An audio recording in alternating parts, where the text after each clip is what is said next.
Hello my dear student.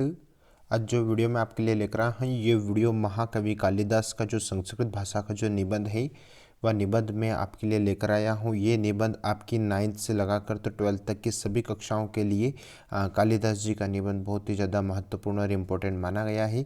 तो आप यहाँ पर इस निबंध की लाइनों को भी अच्छी तरह से समझिएगा और कॉपी में नोट कर लीजिएगा। और जितने भी सारी परीक्षाएं होती है, त्रैमासिक, अर्धवार्षिक, प्री बोर्ड या वार्षिक परीक्षा में, ये निबंध पास्ट के रिकॉर्डों में काफ़ी बार पूछा गया है। सो इसलिए हमने सोचा कि आपको हम ये कालिदास जी का निबंध आपको दे दें। ठीक है, तो यहाँ देख लीजिए, महाकवि कालिदास मम प्रिय कवि।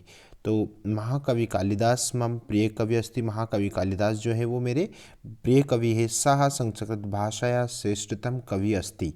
यादृशः रस प्रवाह कालिदासस्य काव्येषु विदिते तादृशः अन्यत्र नास्ति।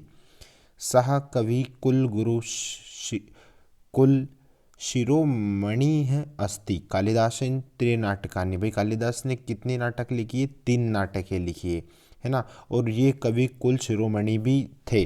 ठीक है, तो इनकी जो 3 नाटक है वो 3 नाटक कौन कौन सी है? मालविकाग्निमित्रम, विक्रमोर्वशी और अभिज्ञान शाकुंतलम। ये महाकवि कालिदास के 3 नाटक है। और इनके 2 महाकाव्य इन्होंने लिखे हैं, रघुवंश और कुमार संभव। रघुवंश और कुमार संभव कालिदास जी के 2 महाकाव्य हैं और 2 इनके गीति काव्य हैं। ये गीति काव्य को खंड काव्य भी कहते हैं। मैं बता देता हूँ आपको, गीति काव्य को खंड काव्य भी कहते हैं। तो कालिदास जी ने 2 गीति काव्य लिखे हैं, यानी कि मेघदूत और ऋतु संहार। 4 रचितानी इन, है ना। इस प्रकार से कालिदास जी की यदि टोटल रचनाओं की यदि बात करें तो कालिदास जी ने कितनी रचना रची? यानी कि 7 रचनाएं इन्होंने रची है, जिसमें तो 3 नाटक है, 2 महाकाव्य और 2 खंड काव्य है। ठीक है, इस प्रकार से इनकी 7 रचनाएं। भाई कालिदासस्य लोकप्रियतः कारणं तस्य प्रसाद गुणयुक्तः ललिता शैली अस्ति। कालिदासस्य प्रकृतिचित्रणम् अतीवरम्यम् अस्ति। चरित्रचित्रणं कालिदासः अतीव पटु अस्ति। कालिदासः महाराज विक्रमादित्यस्य सभा कवि आसीतः। भाई जो कालिदास जी थे वो किसके सभापति, किसकी सभा में कवि थे? वो राजा विक्रमादित्य है ना। राजा विक्रमादित्य की दरबार में वो कवि थे। अनुमीयते यतस्य जन्मभूमि उज्जैनी आसीत। और माना जाता है कि उनकी जो जन्मभूमि है वह उनकी उज्जैनी यानी कि उज्जैनी ही उनकी जन्मभूमि थी।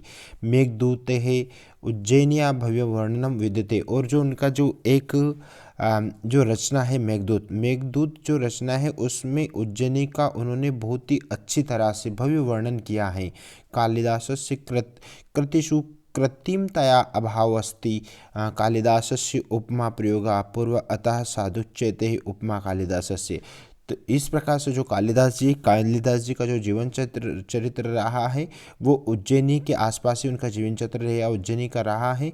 तो ये जितने भी सारे इस कालिदास की जो पंक्तियां हैं, लाइनें हैं, ये बहुत ही ज़्यादा महत्वपूर्ण मानी गई है। तो प्लीज़ सो स्टूडेंट, आप इनको अच्छे से तैयार कर लीजिए और आने वाले परीक्षा में इस निबंध को यदि आप लिखते हैं तो आप उच्चतम अंक प्राप्त करेंगे। ठीक है, इसी आशा और उम्मीद के साथ में